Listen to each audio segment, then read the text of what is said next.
আপনার প্রতি আশেপাশের মানুষজনের আচরণ যদি হঠাৎই বদলে যায়, তাহলে মন গড়ন ভেবে নেবেন না। বরং বোঝার চেষ্টা করবেন বদলের কারণ। ছোট্ট এই শিক্ষণীয় গল্পটি অবশ্যই শুনবেন। একবার একটি গাধার পিঠে কেউ একটি দেবী মায়ের মূর্তি রেখে দিল। দেবী মায়ের মূর্তিটিকে পিঠে করে নিয়ে গাধাটি এদিক ওদিক ঘুরতে লাগলো। চলতে পথে যখনই মানুষজন তাকে দেখলো, থমকে দাঁড়ালো।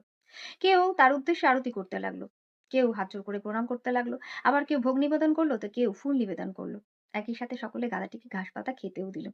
এইভাবে বেশ কয়েকটা দিন পার হলো। গাধাটি ভাবলো, আরে বাহ, আমি তো এখন মহান হয়ে গেছি। যেখানেই যাচ্ছি মানুষজন আমার উদ্দেশ্যে আরতি করছে, আমাকে খেতে দিচ্ছে।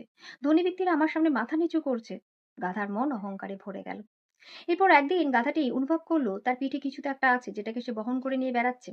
সে ভাবলো, এখন যখন আমি এত বড় হয়ে গেছি, তখন অন্যের বোঝা কেন বহন করব? আজ থেকে গাধার খাটুনি বন্ধ। আজ থেকে বোঝা বহনের কাজ বন্ধ। গাধাটি পিঠ ঝাঁকা দিল। সঙ্গে সঙ্গে দেবী মায়ের মূর্তিটি মাটিতে পড়ে গেল। গাধাটি অনেক খুশি হলো, সে হালকা বোধ করলো।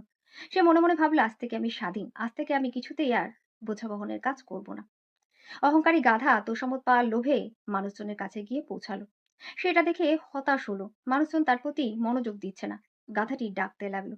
সে বোঝানোর চেষ্টা করতে লাগলো, আরে আমি এসে গেছি, আমাকে খেতে দাও, আমার আরতি করো। কিন্তু কেউ তাকে পাত্তাই দিল না। গাধাটি আবারও বারবার ডাকতে লাগলো।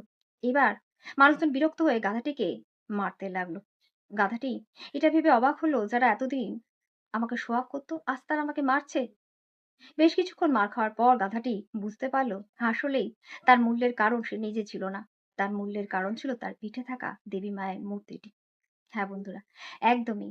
আপনার সামনে হঠাৎ করেই মানুষজন যদি মাথা নিচু করে হাত জোড় করে প্রণাম করে বা যেন তেন প্রকারণে আপনাকে খুশি করার চেষ্টা করে, তাহলে অহংকারে ডুবে যাবেন না।